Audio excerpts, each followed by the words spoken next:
Lads, boys, we're here. We've made it to the end of the season. This is the final race, aka the final recording. The last Communiqué, Durbo, Southam. Welcome. Great to have you on. How are you, Southam? Good, mate. Good. Ready for this. This must be the punishment race then, if it's the last one, right? This is the one you're making us do. This is the Munsterland Giro in the wet, you know? Yeah. I don't mind Munsterland. I didn't mind finishing Actually, with not that. a bad race. Putter Capellan. Do you ever hear about that race? Yeah. I remember Putter. That's the race you want to Never finish heard on of it. because it's actually a festival at the end. Oh, yeah? It's a Kermesse. They turned it. I think it's back as a Kermesse, but it was a 1.1 for a while. Then I finished there one year, and we just crossed the Rhine, and Bert de Backer and I, we got a crate of beers, and my Dutch teammates, nothing against them, but they didn't want to have a beer. So You want to pay for a beer, you mean? no, we were giving them for free. They just didn't want one. They still didn't want one. Wow, they're really committed. Yeah, and so we It's my just first cross season starting in a week, probably. I don't know why. I'm just thinking now, why didn't they want a freebie? It's very strange. But we launched straight into it, went back down to Ghent, whatever that street's called, where Het Nieuwsblad used to finish, and straight into the clubs. Into the clubs. Off season. You and tobacco. Shout out to Baxi. He'll be listening. Guys, this is the Race Communique.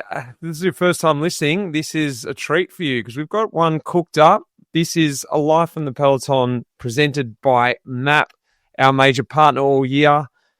And I'm joined here by Luke Durbridge, who is a pro with Jayco Alula, and Tom Southam is a sports director at EF Easy Post. Boys, as I mentioned before, MAP, this is about the season review.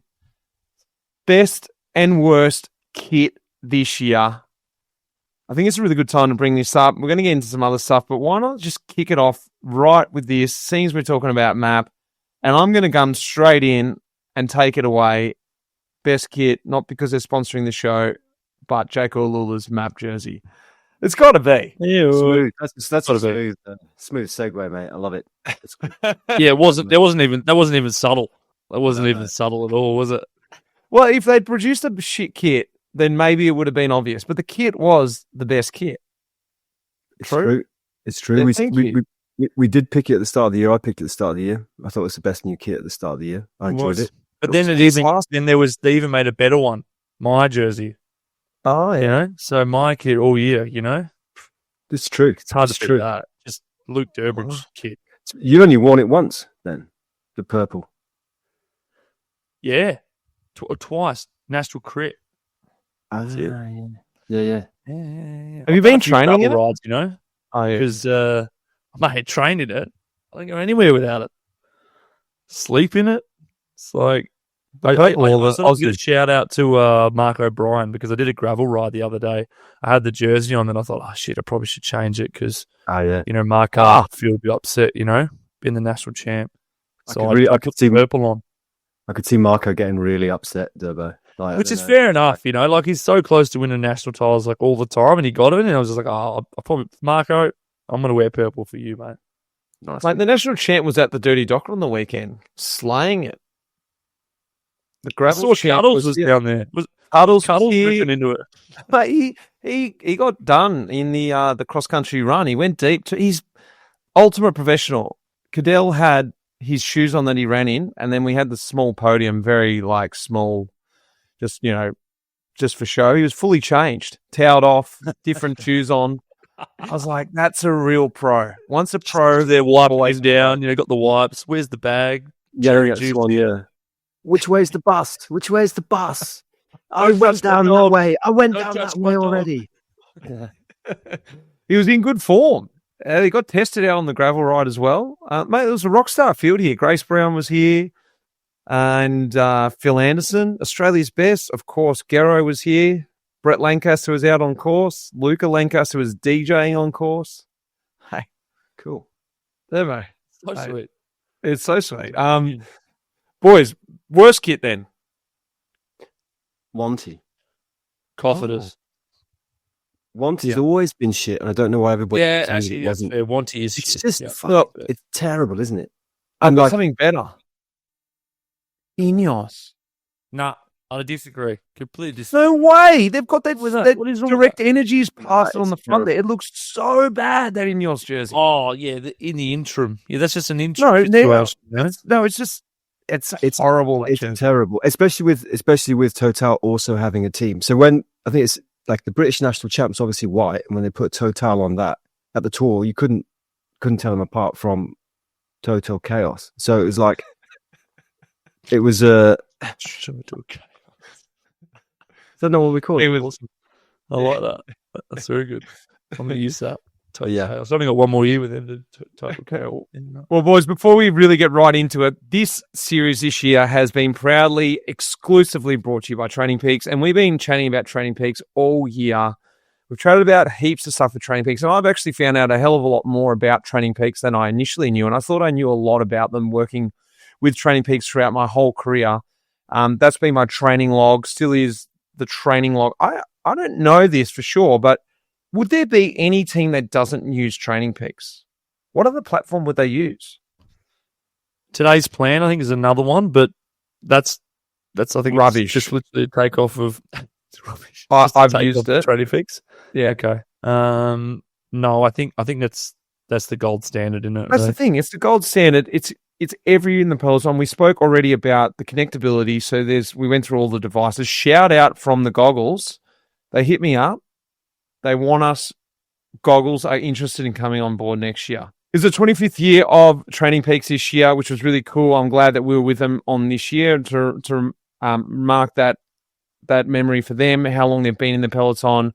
But for me, it's been about this year sort of letting everyone know that this is the training hub for all the pros out there, not only for guys like in the World Tour, but like myself and Tom. We still are using that. Tom's using it in a different way than I am. He's using it to look at the riders, communicate with the riders. I'm still tracking my data. I don't know why I have got it, but it's just something that I love to have there. It's my diary. Durbo mentioned about how he has it as his diary to pull his comments in. It's just a great hub, and I still continue to use it today. Like whether you're a weekend warrior or an elite athlete, it's really all athletes use this to stay on track, to plan your goals and to achieve your goals with your coaches or without coaches. They've got their own coaches in the platform as well, which is another great feature. So we've been speaking about it all year, and exclusively take advantage of it because this is our last episode, trainingpeaks.com/LITP, to get a further 20% off your premium subscription.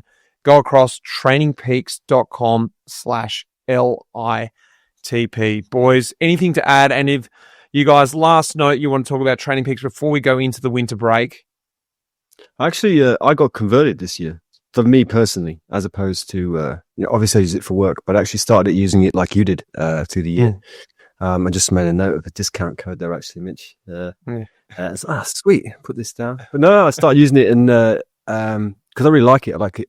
I use the feature for doing intervals direct onto my running watch, which I'd never done before. It was great. Yeah, nice. Nice. I'm a big believer anyway. Don't have to convert me. So I was the last one that needed convincing.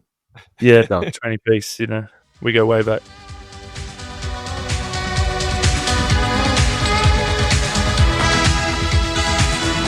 Well, boys, the way we thought about structuring this episode was doing a big quiz, but I thought if we can't do this episode without sort of reviewing the season, because, just to remind you guys, my quiz is a bit of a season review. So I've got a full season review here. Are you ready, boys? Let's kick things off. All right. As always, things kicked off in Australia, as we know, Tour Down Under, and Javier Romo, a bit of a surprise. And, look, it was a tough finish into Urela to win that over the eventual winner, Jonathan Navarez, and also Finn Fisher-Black, who ended up rounding out the podium as it was. It was the 25th anniversary, as you guys remember, and so they finished old school around the laps around the Adelaide Oval, which I personally was always a favourite of that. Welsford won that stage, plus he also grabbed another 2 stages as well. Fast forward on, the next week they were down in Victoria, down for the Cadell Evans race, and Mauro Schmidt, he took a solo victory to pretty much save grace for you boys, Durbo, for Jayco here in Australia in front of the big boss. What was it like that night? A bit of a relief? Yeah, it's the first time we've actually won it So it's Really? it's funny. We've never won Cadell's race, and like Jerry was starting to get Jerry Ryan, our major sponsor, was starting to get a bit peeved that we'd never actually won that race. Won many a down unders, many a stages of down under, but couldn't quite get the big Cadell Evans. So yeah, Mauro pulled one out of the bag and won solo, and yeah, it sort of kicked off a bloody good year for him. And but yeah, it was a good little summer save, you might say. How good was he this year? He was so good. Like all year. Through the year. Yeah. I saw him the other day. Where was it the other day? He was still racing somewhere going well.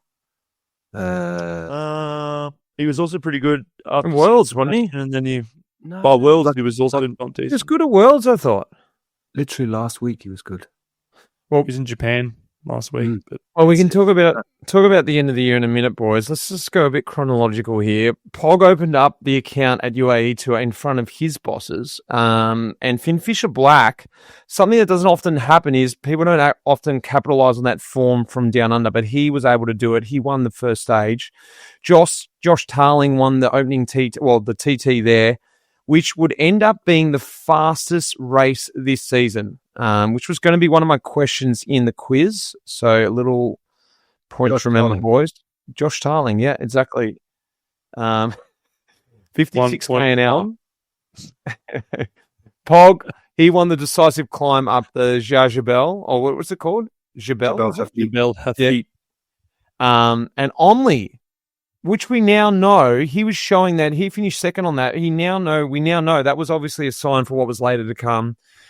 Right up into the classics, Pidcock was looking really confident. I don't know if you guys remember this interview right before Strada Bianchi. He was real sort of cocky coming into that. I got nothing to worry about. And actually, in the race, it felt like he'd had the shackles released when he was riding for Q36.5 now. With like Ineos, he sort of felt like something was held back. He's the only one who was able to follow Pog, and even got rid of Pog on that descent. Pogacar went down, as you remember, but Pog being Pog, he rode back and dropped him anyway, and then rode in for his second Strada Bianchi victory. 2 races, 2 wins for Pog. He was off and away. Jorgensen, he came back-to-back at Paris victories. We always forget about that. That is epic. I think that just gets sort of swept under the carpet. Ayuso took out Torino, and Garner. Remember this? Garner was second at Torino, climbing like an absolute demon. Yeah, he was. And then we went on to San Remo, and Pogacar. Remember the team into the presser, absolutely going mad. Over the top of the presser, Van der Poel just staying in his wheel. Garner rides back across. We're like, oh yeah, of course, because he's been climbing like an absolute demon. So Pogacar keeps attacking. Finally, Van der Poel just puts in that gimme attack just to say, I can attack too. Can't get rid of him. Garner's just off the back. He gets back on. Ultimately, Van der Poel wins. Garner second. Pogacar rolls in at third. Still can't get that win there. That's the one that's eluding him. Onto the cobbles. Pedersen, who was also climbing like a demon in Paris-Nice, was in fine form. He finished second behind Van der Poel in E3. 2 days later, takes the victory in Ghent-Wevelgem. And then Powerless. Remember this? Oh, yeah. Gets dragged to the finish by the Visma like and he pops around Bernard and just completely embarrasses them. Got the lead out. Arguably his biggest win in his career. Would you say so, Southam? Like he finished third there already, but it's between that and San Sebastian. Between that and San Sebastian, depends, I guess, if you're Basque or not. Yeah, basically. It was. I was loving it. I'm a big Palace fan, and that was very cool. 1 week later, though, sorry, not 1 week later. Pog, in the end, smashes the best time up the Quaremont, rides away from them, as Bettiol did back in the day, and gets his second Ronde van Vlaanderen victory. Pedersen in second and Van der Poel in third. 1 week later, it was the same podium. This time it was at Roubaix. Van der Poel drops Pog, proving that he is beatable, and Pedersen in at third. So the first time Pogacar at Roubaix, and now they're 2 monuments that are going to haunt him. San Remo and Roubaix, they're the only 2 races that at the moment he can't win. Skelmos outsprints Pog and Remco at Amstel, but Pogacar bounced back and wins Flèche and Liège. Boys, classics, comments, anything to add into that? How good was it? So Yeah, I know. like, I'm just remembering that San Remo battle was so good. And like, I wrote down Roubaix as one of the best, like, because Poggy hadn't quite got it, but still good to see Van der Poel up there, like just still putting it to a climber, you know, like you can't just win them all. But yeah, it was a really good spring. Like I broke my collarbone, which reminded me of that, so I missed it, but I watched it all on TV, and a big fan during that period. So yeah, it was a cool little recap. Well, the Giro, onto the Giro, and look, Trek was dominating there, taking 6 stages with Pedersen in the sprints. Hull took the TT and Verona, that epic breakaway win. Big Crush took out some GC men, Jai Hindley being one of them. And Van Aert, like, we forget this, he sort of almost got the devil off his back, and he won that stage into the Strada Bianchi stage, into Siena, and he beat Del Toro, which at that point, Del Toro got the consolation prize of the jersey. And I think everyone was thinking, I don't know about you guys, but I was thinking, and UAE were playing this card, we've got Ayuso, he's in second, Del Toro's just going to wear the jersey for a bit. But actually, it ended up being Del Toro who was looking really strong. Carapaz each day moving up into contention. And then on the Queen stage 20, Sestriere, it was a repeat of 2018 where Chris Froome turned the entire Giro upside down and steal the victory away from Simon Yates. And now in the complete flip of the script, Simon Yates turns it around, jumps from third to steal the GC win and the pink and the GC win, victory from Isaac Del Toro and Richard Carapaz as they were sort of marking each other out of it.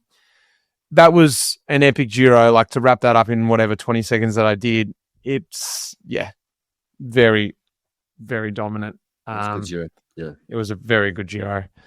UAE looked very dominant in both the Tour de France lead-up races, with Pogačar taking Dauphiné, Almeida taking Swiss. Vingegaard was second in Dauphiné, but the surprise packet, being Florian Lipowitz from Red Bull, who showed he could be on the podium in the upcoming Tour. Don't know if anyone was expecting that, but there was a bit of talk about it coming to the Tour, which doesn't feel like that long ago. There were some big battles. And to remember all this, it was very hard to actually summarize all this. In the beginning, I forgot about all this. Alpecin taking the first yellow, then passing it on from Philipsen to Van der Poel, but then Philipsen crashing out. Then the sprints were the Battle of Merlia and Milan. And then the first TT. This is something I really forgot about. Remco smashed it. And Pogačar was back a bit. Even Vingegaard was back a bit. And he was just showing like he was a level above them. But how quickly that changed when Healy, just on the side note, Healy got that great breakaway, got that great victory. A few days later, when Simon Yates took a stage, he took the yellow jersey, which was really exciting. And UnoX took their first stage win in the Tour de France with Abrahamsen. But once we went right to Hautacam, now knowing this, the whole race was over. I don't know if you guys, this is my favourite part of the Tour de France this year. Hautacam, Pogačar, there was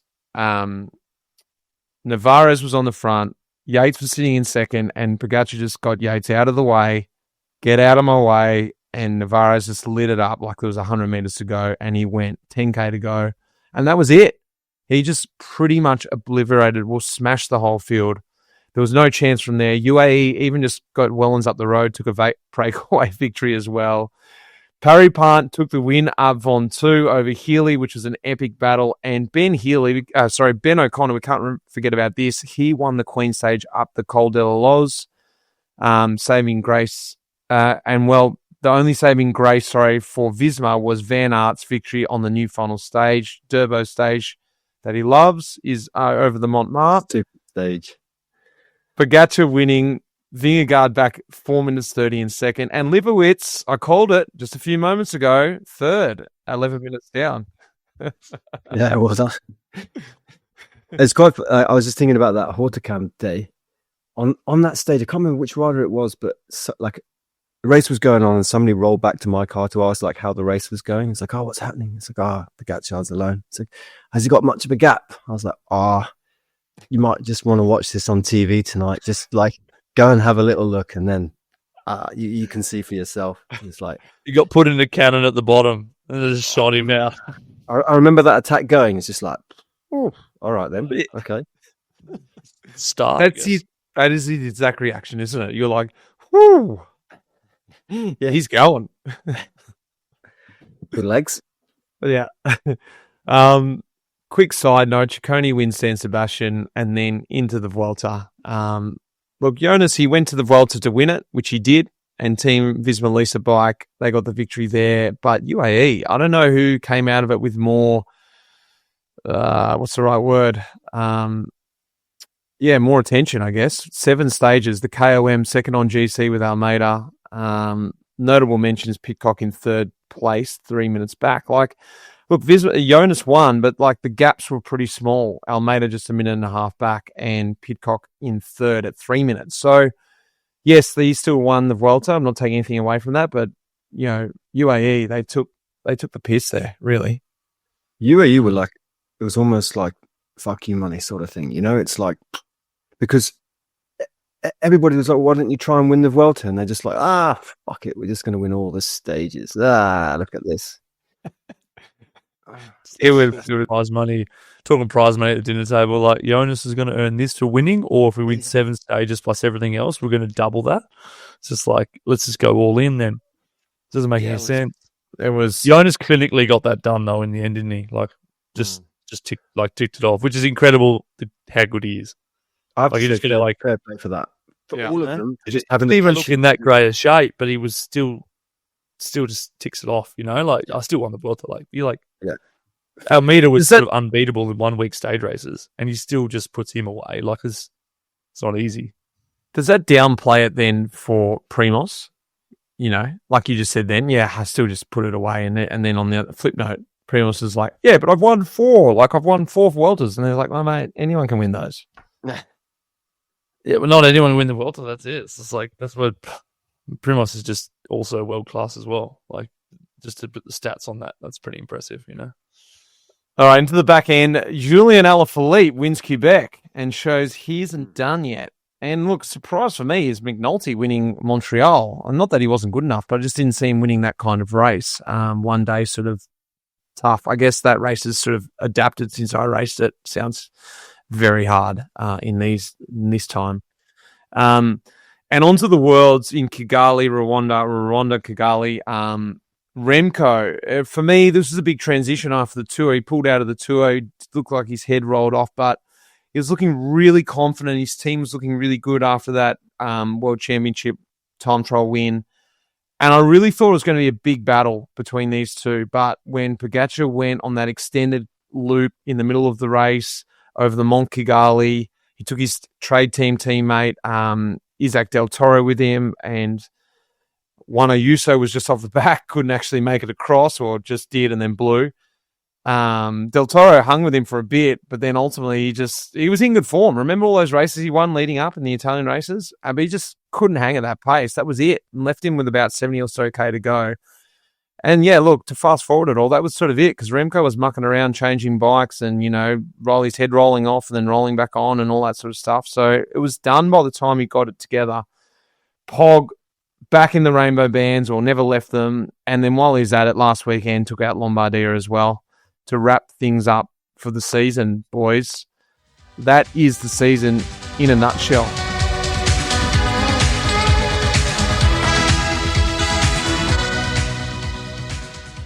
Give it to me, boys.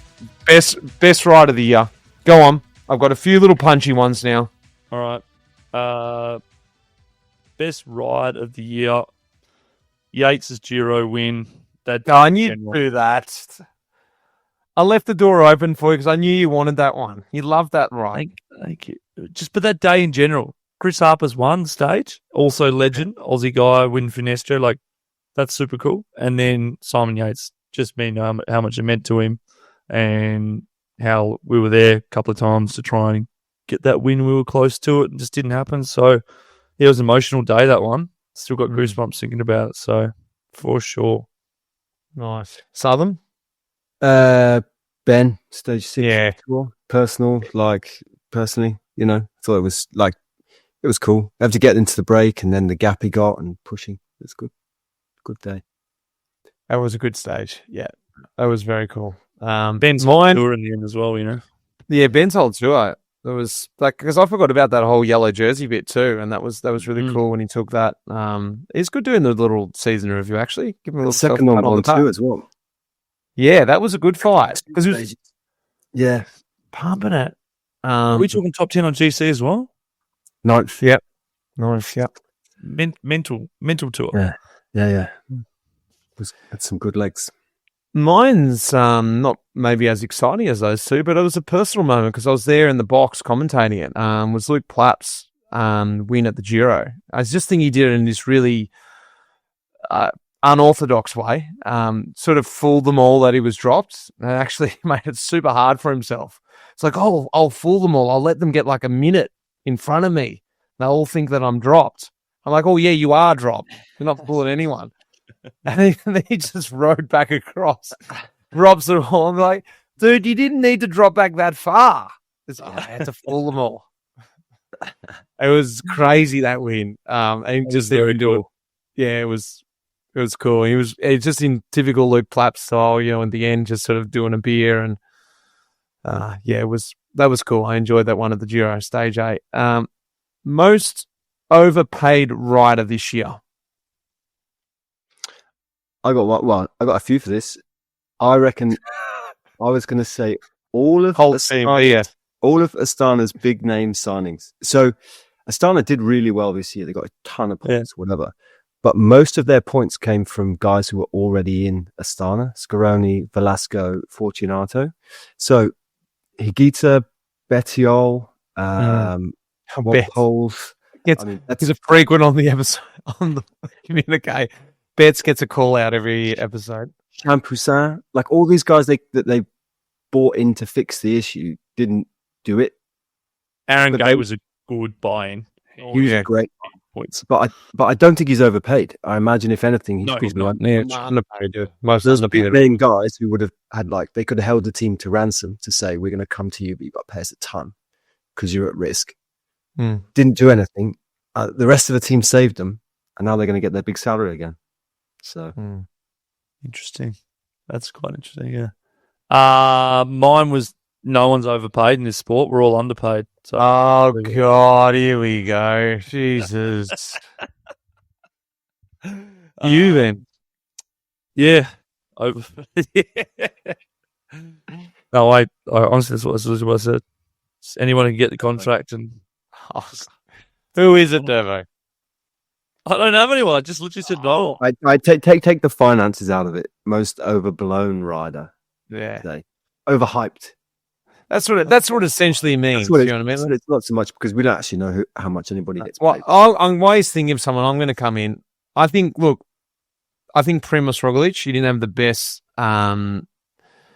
best season. He won Tour of Catalonia, the Vuelta of Catalonia, and then really after that, like his best result was 8th on GC at the Tour de France. He was 3rd in the stage there, 2nd in the stage at the Giro. For me, this season, probably he was coming out of it going, yeah, not my best season, and probably the most overpaid rider for me this year. Well, I'd probably say. Not overly critical, but probably Geraint Thomas. Like I'm sure. Oh, here we go. He's overpaid. Oh, that's rough. Jeez, that's rough. But I'm just saying. He's saying he had a swan song here. Jesus. Well, more or less. But also, in this case scenario, I'm like chapeau G because you deserve to do that. But at the end of the day, did really not much, and I'm sure he got paid a lot to just be there. Took him for a ride. Well done. Nice one, G. But he played it well. Like he did 18 years, maybe pro or something, maybe 20, and just to at the very end get him. Yeah. All right. Best race. What was the best race? I'm going to jump in because I've been last. I'm going to say the Giro for me was the best race this year. I enjoyed watching the Giro, and I was just so much. What about the Vuelta, Mitch? Yeah. I don't know if you go back a couple of pods when you're banging on about the Vuelta. This, I said, in general, the best. Good. The best was very good. Just trying to smooth that over at the end of the year. Everybody forgets that you're like, the Vuelta. The Vuelta this year wasn't great, I have to admit. Yeah. In comparative to other years. Best race for me was Best race for me was the Mont Ventoux stage of the tour. We discussed it before, but could have gone either way for the whole stage. Like everything was in the balance the whole way. Good racing. Durbo? I like I mentioned before, the Roubaix battle. Poggy coming in, wrapped them up in Flanders, but then Van der Poel held on, and Mads Pedersen and Philipsen and all those guys. It was just a good battle, just a good Roubaix. I think in the end.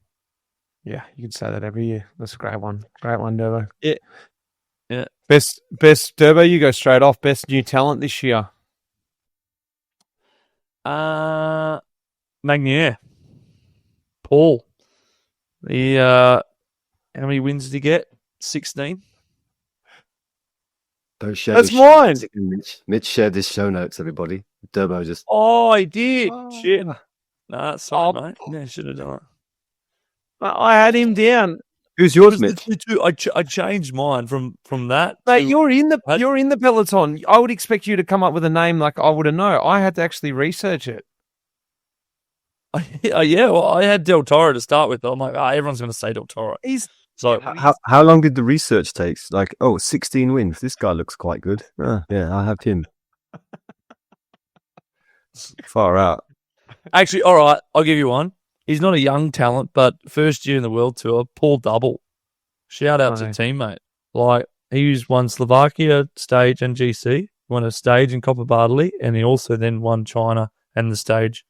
So every time he's lined up, that's pretty good. You should have. But he's not. That was awesome. Sorry. That was a really good one. Yeah, I'm sorry. 29, long time to get into the World Tour. Kind of like an Aaron Gates story. Like, should have been in the World Tour probably earlier, but hasn't for some reason. And then now they're there. They're really making their mark to be here for a while. So good on him. Good job. Nice. Southam? Jordan Gigat, the rider everybody's talking about. He's also another one.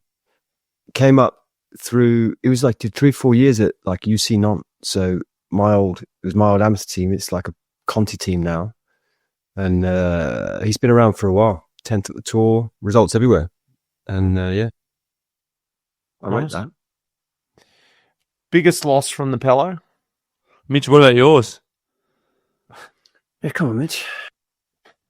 I said, man, yeah, I picked him. No, you said you did research. Why though? Just because he won 16 races, or? Well, not only that, he's won 20 races actually. That's right. He's won 20 races this year, so that's a bit more knowledge than you. Second at Het Nieuwsblad. For me, that's a big result as a young guy. There's one thing winning 20 races, like anyone can do that. Second at Nieuwsblad, that's something else. Now we're talking. Biggest loss from the Pelo. While I'm talking, I'm going to go in with it. Rafa Micah. Couldn't believe that he was retiring. Didn't think he was done. I think he's only been, how long has he been pro for? 15 years. But I was just, wait, I've actually got a note here. He's been 15 years, 36 years old. He's just got a few more in him. But he's done. He's a big loss, I reckon. He's great. Well, when I was racing against him, he was always a good guy in the bunch, friendly guy, good guy to race with. And just in the last few years, he's just been just dominant for the UAE, for Pogacar. So big loss, I reckon. Solid. Tim de Klerk. Yeah. It's the tractor. Yeah. See him on the front. Yeah. Big unit. Yeah. Is he a big loss? I'll miss Tim. I mean, it dictates a lot of races. Like in terms of, he's pretty present in a lot of races, and he's pretty visible. So, in that sense, Geraint Thomas. One of the major reasons I reckon I miss Geraint Thomas is because it's sort of like that final bit of that era where they just pick a target, go for the target, then you never see him again. They just don't exist anymore in cycling. And it's probably only like him and potentially like Simon Yates.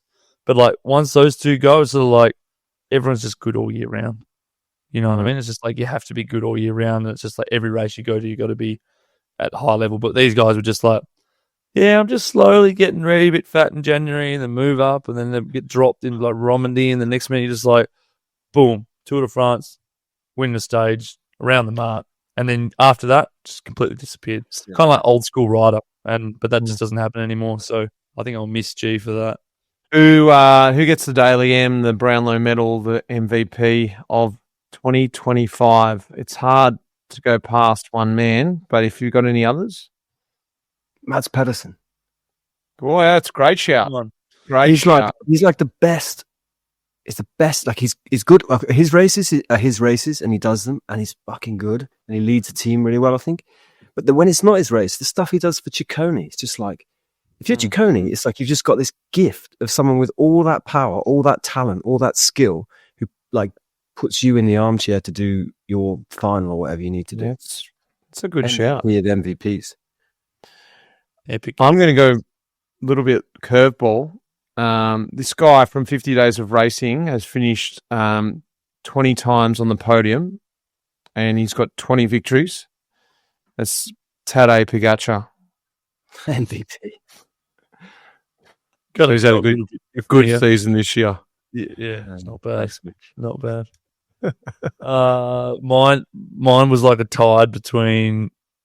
Obviously, Poggy was there, but I wanted the two guys underneath that still just keep him in his lane sometimes, and that's Van der Poel and Remco. Like Remco just puts him in his lane. He caught him at the World Championships in the TT. Like there is undisputed champion of time trials, and Poggy. You know, that's it. They said, "Oh, is he like Merckx? Like Merckx won TTs as well." Where like if Remco's there, he's just putting him away like easily in the TT, which is incredible. And then Van der Poel just comes up and in the classics every now and then just goes, "Sit down, boy. This is for us." And I kind of appreciate that in San Remo and Roubaix, just going like, "Nah, mate, this is how the big boys play," and it's kind of enjoy that, seeing that. Don't know if that conversation is said like that, but yeah, it's yeah. I'm pretty sure you did put him in his plate. Yeah, in San Remo when he went on the climb and said, "Sit down, boy, sit down." Roubaix like, "Sit down." He's like, "I am sitting down." He goes, "Hang on, I'm sitting down. All right. So now my thought is, it's been a big review. We're fairly deep into the pod, but I've got a little. It was fun though. I did enjoy that. Could just call it stumps. Actually, this is Mitch's segment. It's 1 hour long. Yeah, you boys got 30 seconds. What do you want to say? Thanks. Mate, what even bother doing research? I was panicking this morning. All right. Well, what we said we should do Ashes though. You said we should do because the Ashes are coming up. Tom's had a good idea having the 6 balls and over each. So 3 overs coming up. 3 overs, 6 questions each. I'm going to score. Masters. Mitch is going to start.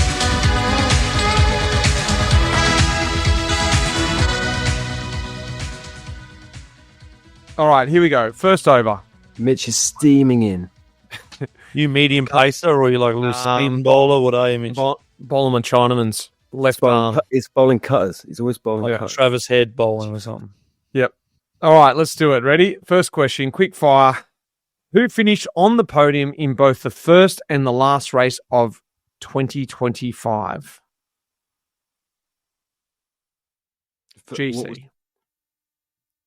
First race was Tour Down Under. Navarez. Last race was Durbo. Jonathan Navarez, first at Tour Down Under, third in Guangxi. Very good. Question 2. According to the UCI, who was the most dangerous rider this year? AKA, who received the most yellow cards? Was it A? Van Poppel. Well, I didn't even have to go through it. Southam, Van Poppel. Oh. How many did you receive? I think, did he get 3 in total over the year? 4. Just 2? 4. Okay, I've got a backup question then. This is for...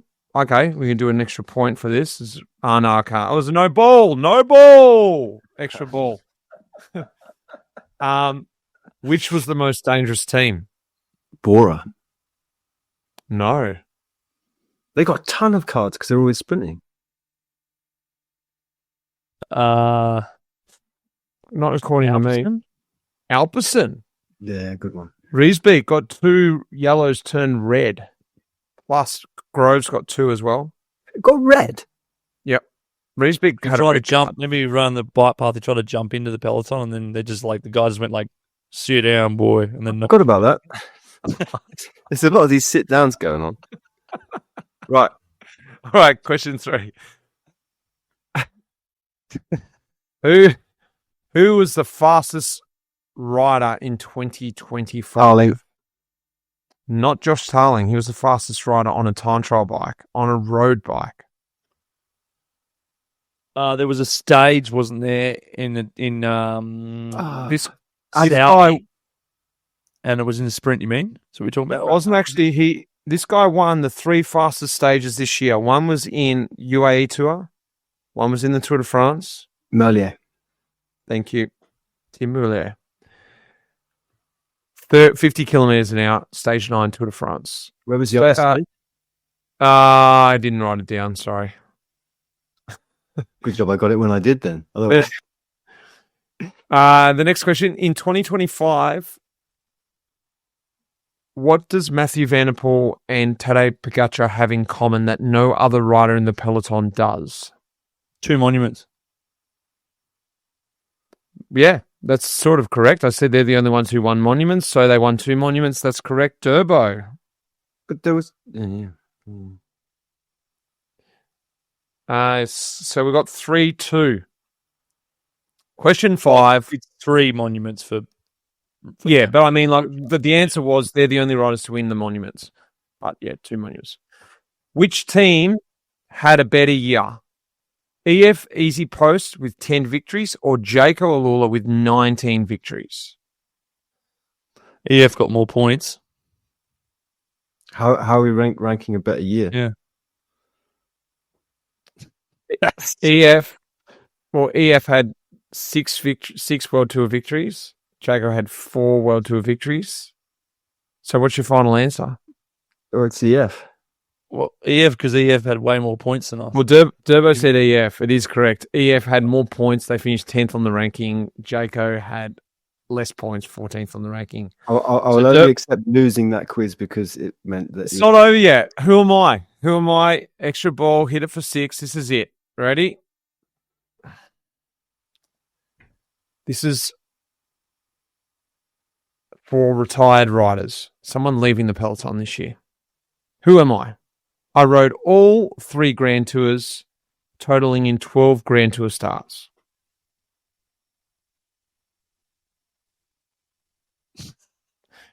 No answer.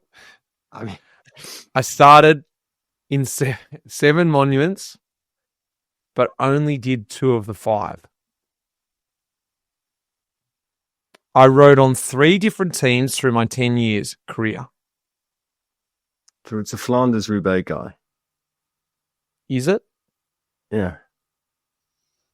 My second Poles? right? Or Liège and Lombardy. What polls? What polls is incorrect. My second professional win came at the Tour of Langkawi. My second year pro, I won 2 stages of the Tour Down Under.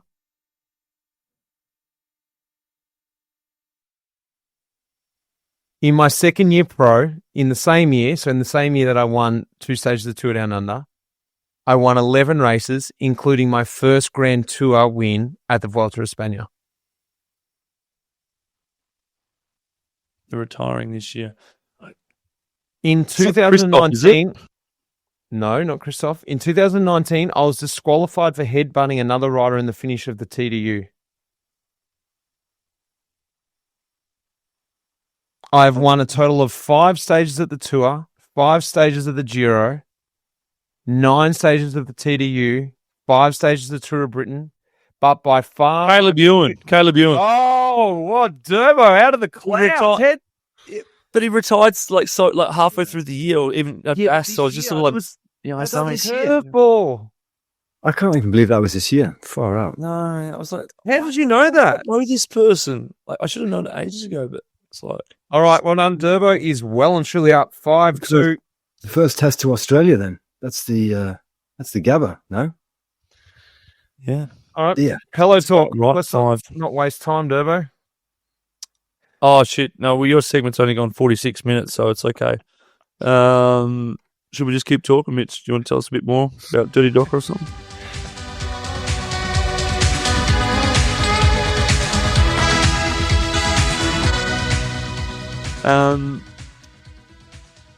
PeloChat for the last signing out now.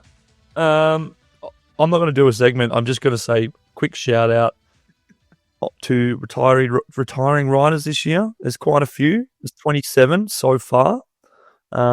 Still could be a few more to go. And I thought it was just a little interesting stat. Went back the last couple of years to see how many World Tour Pro men retire each year. And I didn't quite know, as I haven't really looked at the stat, but it's around 35 to like 25. Every year is about the same. So if you think about that, that's a size of a team. So about a size of a team step away from the Peloton every year. Probably why we always see young talent coming in, and we're like, how much young talent can come in and how much can go out? But if you replace, a whole team every single year into the World Tour, it's pretty crazy because, like, if you think about it, there's only sort of 20 teams roughly, and then you lose one team of experience, and then you add it with a new team. Imagine just adding 30 riders that have never done a World Tour race before. You can sort of understand why the Peloton is sort of slowly but surely getting younger and younger and younger. I thought it was just like a bit of an interesting stat. So just, to the guys that are wrapping it up this year, congrats and all the best for the next bit. And I'll go into my over. I'm a fast bowler.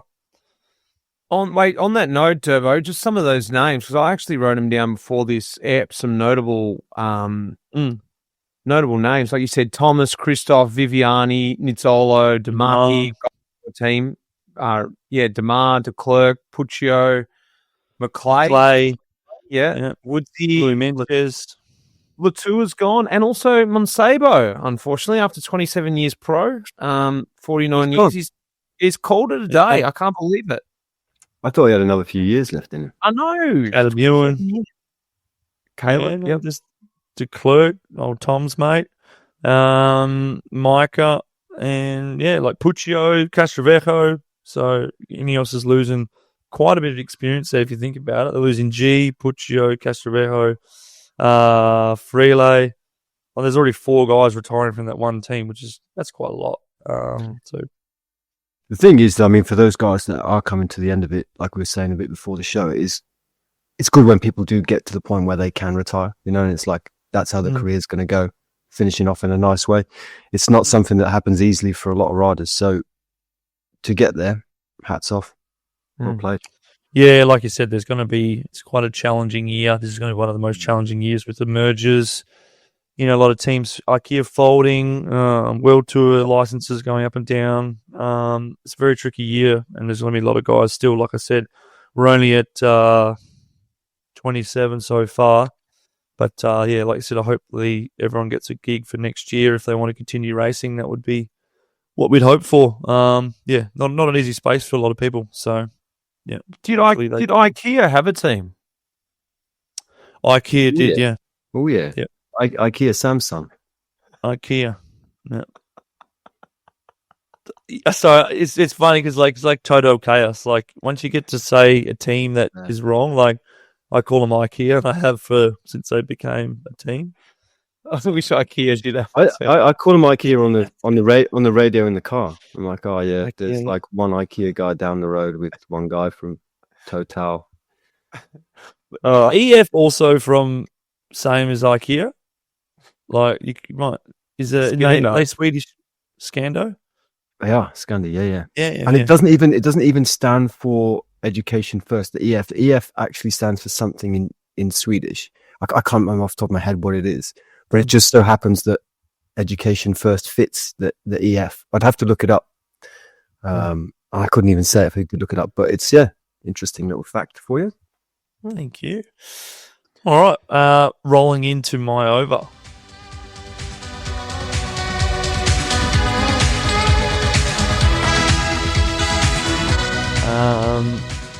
Tom needs to step it up for the bombs. All right, I have gone down the line of second place is the theme. So these are all second places, famous second places or seconds. Okay. This year or just in general? No, this is in general modern. No, just general cycling. It's not modern. All right. Mark Cavendish took his only monument win, Milan San Remo, 2009. I know. Who was second? Oh, no. Hey. I knew that was an easy one, but I was like, you got to be quick. Southam one. Are you writing the points down there, Mitch? All right. I'm point. Scoring. Thank you. Old school. Good man. Question 2. 2010 edition of Liège-Bastogne still remains controversial.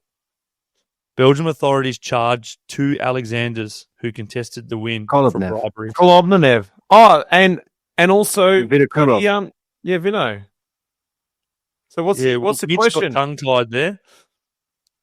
The question was who ended up second on that day and allegedly Kolobnev. I got that then. Mine, I was first by a mile. No, Tom yelled that way at the start. Okay, fair enough. I thought you were going to say how cool is that story? Like at the time, you didn't really think too much of it, but when you think about it, it's like some gangster shit was going on. Yeah. Well, I thought you meant their both names were Alex. No, it's crazy ass. Speaking of people who retired, see Alexander Vinokurov retired this year. Junior. Really? Oh, yeah. Yeah. You know. Racked it. All right, another famous one. 3 riders sprinted it out for the win. San Remo, 2017. Who was there? Fuck, Tom, you're smoking it. Jesus Christ. I didn't know that. Who won that? Kwiatkowski. Good. Yeah. Oh, yeah, right. The throw is epic. 3 ups. Question 4. Vanderbroek predicted he would win Liège, 99, attacking on the St. Nicolas. No. Who was the last rider to hold his wheel there? I've got Bogart. It's Bogart, wasn't it? You are out of this world. Mate. Just took me a game to get warmed up. That was it. My goodness. This is a good quiz, Durbo. Well done. I like it. Except I can't get any. No. Maybe you might get this one, Mitch. You have to be real quick, though. Imagine if you get a duck. Should be an easy one. Well, you could have done who was second in Route du Sud, 2010, stage 2. All right. I'm trying to like tailor it because I've got more questions. I want to try and like get Mitch a point, you know. You got 2 balls left. All right. This is the next round. 96 Roubaix. Mappe dominated. Clean sweep. Ruseo won. Who was second? Ortolami. Yeah, it was Ortolami. Live zip.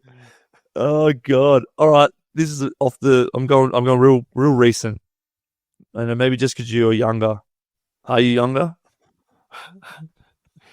God, at 2024 UCI Track World Championships, Copenhagen.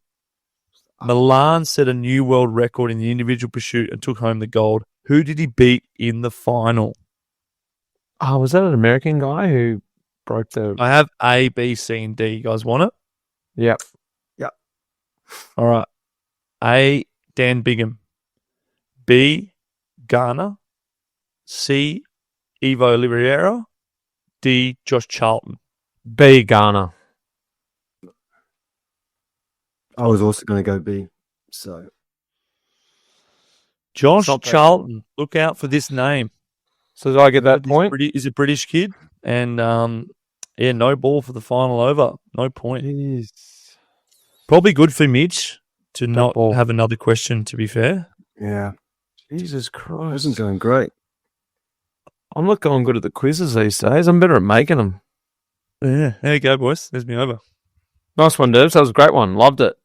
I didn't get any. I enjoyed that. It's good. Good quiz. Talking tactics.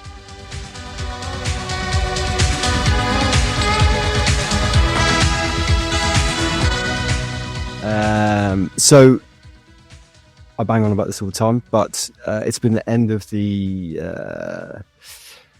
World Tour cycle. 3 years, promotion and relegation. And interestingly, this is in my mind because it basically came down to the last day of the season, last day of the 3-year cycle. So I woke up in the morning, switched on phone or whatever, and there's the results from Japan Cup, and Izagirre come third. That's like 125 points. There was UnoX were just in front of Cofidis. And on the last day of competition, basically there were Corinne de Zerbier and Giro del Veneto left. There was a 174 point difference between the two teams. And it was completely feasible that in those last two races, Cofidis could overtake UnoX to get a license. I mean, this is all sort of like, it's sort of knocked on because Intermarché and Lotto are going to merge because neither team would actually have officially been in it. In the end, UnoX had it quite clearly. But I thought it was pretty interesting because the knock-on for that is that you've got two teams sat there not knowing what's going to happen in the next season. It's already October. So UnoX, and this is going to be a big, big difference for them next year, they weren't expecting to go up, right? And all of a sudden they found themselves in a position where they are. When you do go into the World Tour, you commit, and this is going to be amplified next year because this season there were races that you didn't necessarily have to participate in every World Tour race. There were some you had to and some you didn't, like Cadel's. We could choose whether we rode it or not. So if you're thinking like already teams are putting calendars together, they're already signing the riders, they're going to need to fill those races at those calendars. UnoX yesterday basically got confirmed, although it's not confirmed yet, they would be doing a race they've never done before in terms of UAE Tour, Cadel's, TDU, all 3 Grand Tours, which means that the demands on your riders are completely different. They're much, much higher. It's much harder to sustain the level of racing, the intensity of racing, and like with the 30 riders you have, or the 29, 27 riders. So everything is dictated by that. And they didn't know until, like I said, yesterday whether this was even going to be a realistic thing. Do you think that in saying that, is that what you're maybe getting to? Do you think they would have signed differently if they'd known they were going up? You would and you could. So if you look at the way that it suits you it suits teams much more to be able to pick and choose when they're trying to get into the World Tour, because you can choose which Grand Tour you ride, for example. You can target where you score your points and who you do it with. Riders can be, you don't have to send riders to Canada, for example, when you've got a team in the Vuelta and you're also, doing another program. That's a big cost for teams in terms of manpower, personnel, keeping people fit. Obviously, if you take someone if you add someone to a race to go to Canada, it knocks on for their training for Lombardy or whatever they're doing. You're constantly pushing riders around, and that happens much, much more with the more races you do. So Tour Down Under, you can tell us in a minute exactly how many days away it is, Mitch, but like it's not a small thing to have a team ready to go there that's going to stay in Australia for a month now with Cadel's race and all that stuff. 7 riders going to go there, 2 reserves need to be ready, and that means like not just, oh shit, I need to go to Australia, they need to be ready to go. So that's a lot that's going to land on UnoX's lap now. And the 3-year cycle is like 3 years, man. It's super short. So if you start badly, and I'm seeing, like you see this more, like if a team starts going in a negative direction, it's quite hard to right the ship. So UnoX also can't afford to get promoted and then suddenly miss out on scoring points because they need to get back into the World Tour to sustain the team. So but the thing is, wouldn't a team like UnoX, like, I don't know this for sure, but could they, because they potentially didn't necessarily want to go there, if they don't hold it, are they that worried? Well, so this happened with, I'm pretty sure it happened with, do you remember I Am? Yeah. They didn't want to go World Tour, but they kind of got coerced into doing it, and it didn't work out for them in the end. They stayed there and they went quite quickly, I think. So they don't have to apply to do it. I think they would because, they're ambitious, and obviously that's, if your sponsor's paying for a good team, you want to turn around and give them something. But they, particularly UnoX, because they recruit only from Scandinavia. So they've only got, I think, Norwegian and Danish riders, I think, for now. So you imagine, like, you also have to basically potentially change your recruitment policy based on that. So it's a lot to think about. What about financially? So because like financially, that's a big step as well. Like obviously, you know, the riders and the, you know, infrastructure of the team. So you talk about staff and actually just equipment as well to run double programs and all that. But financially, the team's going to need a butt ton more money too. Yeah. Yeah, and I mean, it's like stepping into. I don't think it's necessarily a problem for them, but stepping into another league costs a lot more money, and it's not like other sports where you get more money when you, like football, you get more money if you're in the Premiership, or, you know, it changes if you're in the Championship. If you do go down to the Championship, you get money anyway in the first season to pay your wages and so on and so forth. So we get none of that. So the expectation is that UnoX go up. Obviously, I think they're going to do it. I think they've got enough money, but like you said, they didn't necessarily have to do it, which is kind of a bit strange. It's a bit of a snowball thing as well. Like if you bring them in, yeah, financially they might be able to. But for example, at the moment, they've always been a very, very well-drilled quality pro-continental team performing at all the biggest races, they're always successful in the eyes of the sponsor. They're not the biggest team, but they go and they perform like the biggest team do. And then all of a sudden you go into the World Tour, and then all of a sudden maybe next year they don't have a good year. They're like 20th. Then the sponsor's like, wow, now we're a World Tour team. We shouldn't be 20th. And then the sponsor starts to get more. There's more finance coming in, but you guys are performing less because, like Tom said, there's more race program, more demand.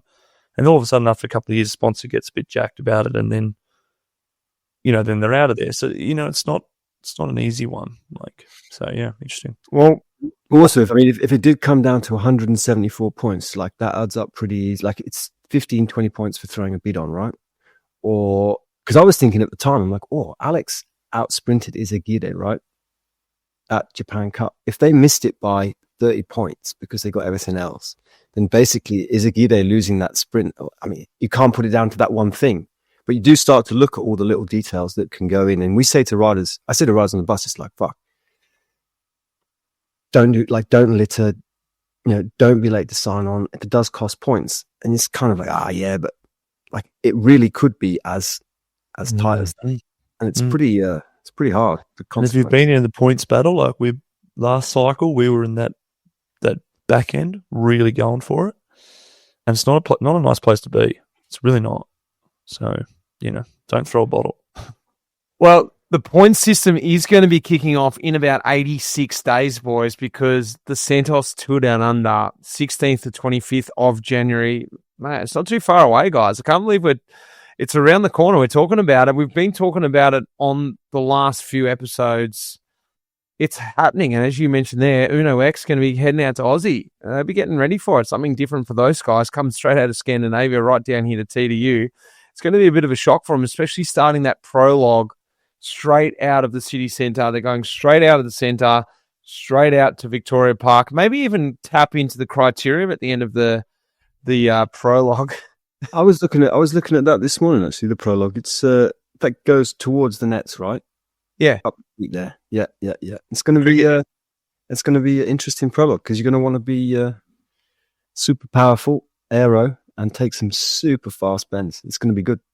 It's going to be good. We're doing a full live pod there, aren't we? Like Race Communique, thousands of people booking out the stadium, map sponsoring, goggles are on. Not working?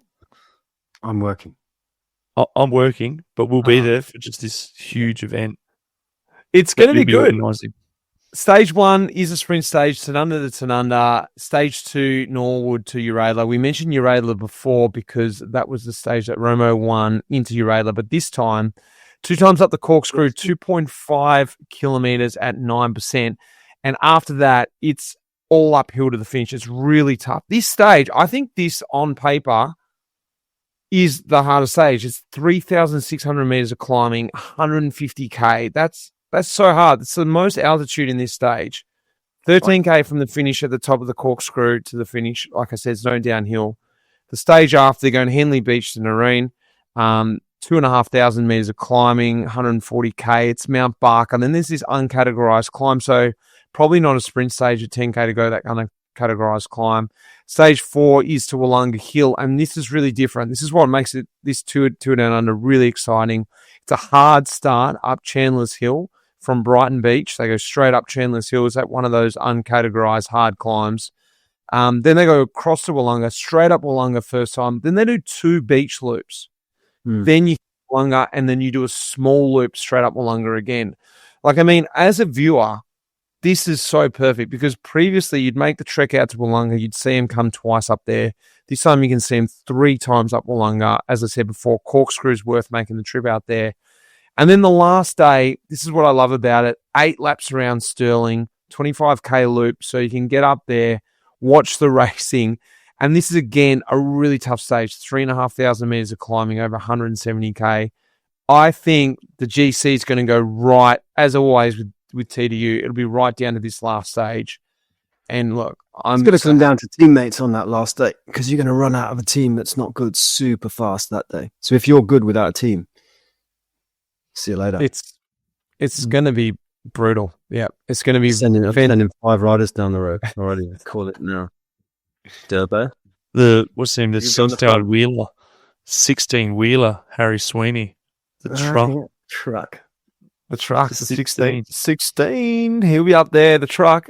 Boys, this is going to be our last sort of shout out for everyone who has been thinking about getting to the TDU. Like you mentioned, Durbo, we're going to be there. We're going to be trying to record the pod. It is, look, I know we're doing a big shout out for TDU on the pod, but honestly, it's a hell of a week over there. And I know I used to like it as a rider. It was a bit of fun before you really got into the serious stuff. Sounds like it's all serious now, but as a viewer, which I've got to experience the last few years, it's a bloody hoot over there.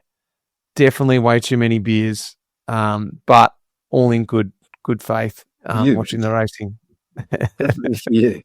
A small engine. That's why. So, no, look, guys, get across there. That will be a real fun. And, boys, I'm looking forward to seeing you in person when we get there finally. Should we get in this final quiz, Southam?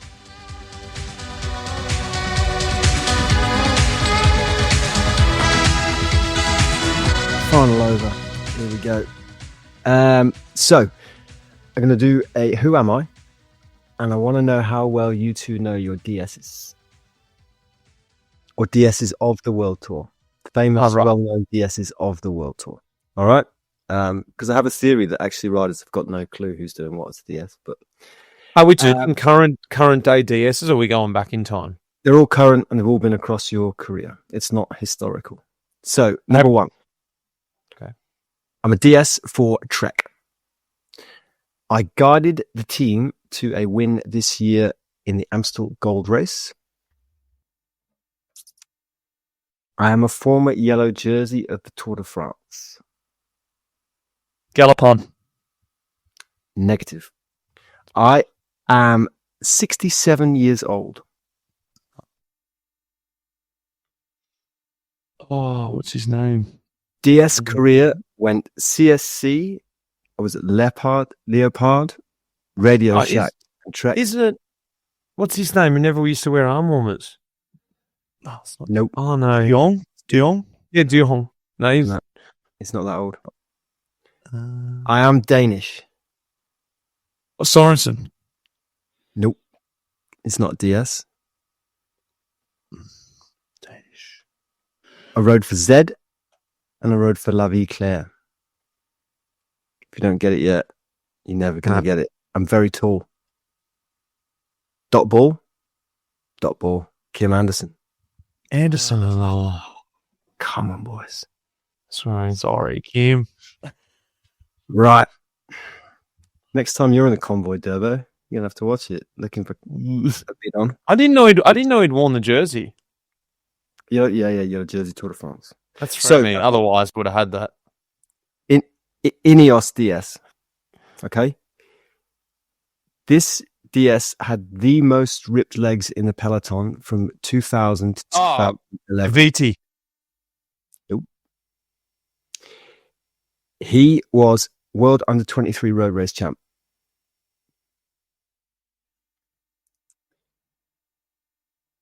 In 2008, won E3.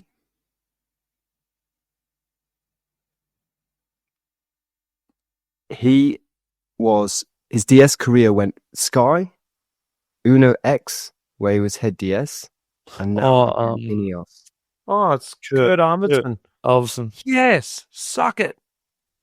Well I done. said I Kurt got first. that way before you. Tom, I said Kurt first, no? I actually can't remember. Couldn't the editor just like make a point of giving that point to whoever was there first? I got that. Give it to Mitch. Give it to Mitch. All right, go to Mitch. He needs Right. Okay. DS at Visma. Okay. 48 years old. Right. So ballpark, you've got the age. As a rider, spent almost all of his career at Quickstep. Or a big part of his career at Quickstep. What's his name? Neerman. No. Dutch. Stopped for a pee when Roglic was leading the Giro. Oh, leading the Giro. Meringue? Oh, he never rode. I don't even know the name. I'm just naming Jumbo DS. Teams as a DS, Argos Giant from 2012 2015, and from 2016 he's been at Visma. Argos. Oh, Your team, Mitch. I'm actually out. No, I know. hey, he rode on Quickstep. Mitch, hang in there. Yeah, what was his name? I've got to see him now. Is there any more clues? No, I run out of clues, to be honest with you. The piss one was a strong one. Well, it's pretty famous. You guys don't remember that? Yeah, I remember. On the Lake Como stage. There's the footage from inside the car. It's Addy Yeah, Engels. but I just Eddie Engels. Eddie, isn't it? even. Addy. Sorry, I don't All even right. know him.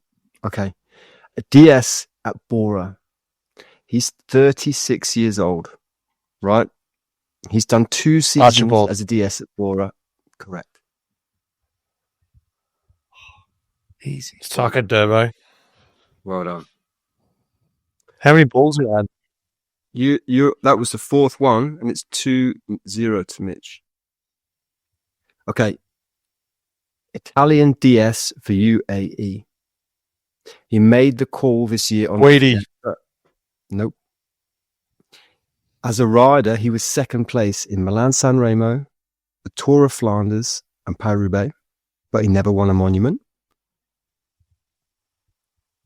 Oh, what? I can't Roubaix? remember. You can see him. Big black hair, thick glasses. You got it. What's it? Oh, is it? Oh, that's Come on. starts with B. Baldado. Yep. Yes. Got it. None for Durbo, 3 for Mitch. That's pure pro. Doesn't care about who's in the car. Doesn't get the world behind. Yeah. Yeah. And the last one. Where's my last one? All right. So Jayco DS. So Durbo, there's never going to be a better chance to shine. He's been a DS since 2008. He's 45 years old, and he's a former stage winner at the Tour Down Under. McPartlin. McCullum. Correct. Yep. There you go. That's mine. 4-0. No. That's 3-1. I'll chuck those scores in. There we go. I got that. That was harder than I imagined, boys. It was. Well, we're still.